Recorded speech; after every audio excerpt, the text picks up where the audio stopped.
On May the 7th, 2010, John Wathen and pilot Tom Hutchins flew out over the Gulf of Mexico. Along the way, we saw small boats dragging buoys out to the islands to protect them from the oil sheen that was certainly coming our way. At 9 miles out, we began to smell the oil. At 11 miles out, we saw a visible sheen on top of the water. Heavy streaking was evident at about mile 15. Mile 26, we began to see solid oil on top of the water with a heavy sheen and numerous streaks at mile 34. Mile 87, ground zero. My first view of the site was one of tremendous impact. I'll never forget the scene. These are not small boats. While standing at a dock looking at them, they look like large ships. They're dwarfed in comparison to what I see on the horizon. Nothing but a red mass of floating goo that could have been prevented and should have been prevented.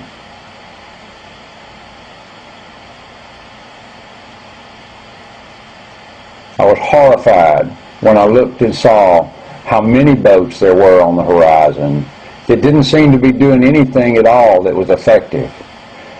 Going around in circles, small boats with booms on the back of them, sent out to gather up oil in what looked like teacups compared to the horizon.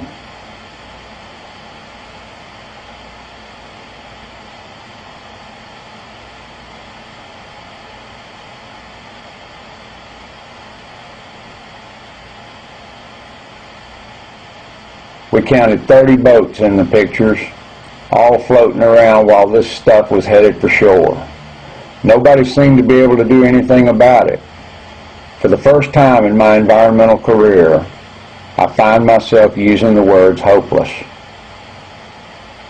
We can't stop this. There's no way to prevent this from hitting our shorelines. The best I think we can do is minimize the impact, learn from our mistakes. We have to have fuel, we have to have gasoline. The price we're paying now is far too expensive. Safety measures that could have prevented this were not in place. It's time for our government to step up to the plate and take responsibility for what's happening on the shores of our country. Several waterkeeper programs along the coast have already been impacted, and many more are expecting landfall. Along with other environmental groups up and down the coast, it should be mentioned that this is not only an environmental disaster, but a social disaster as well. Fishermen out of work, oyster shuckers, no work, people working the docks, all up and down the coast. People are canceling reservations. Fishing boats are not going out. The economic impact to this event will be incredible and felt for decades to come. No one knows if the fishing will ever recover. No one knows if the Gulf will ever heal from this. One thing for certain, we must learn from the mistakes that have been made here. This cannot happen again. The Gulf appears to be bleeding. Will we ever be able to stem the tide? Will we ever be able to put a stop to this?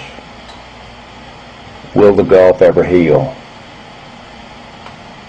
As far as you can see on the horizon now, there's these mats of this reddish pink sheen. It was easy to find our way back to shore. All we had to do was follow the red.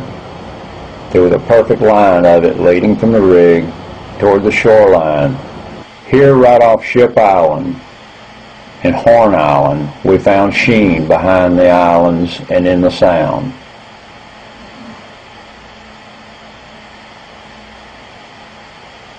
Preparations had been made, but will it be enough?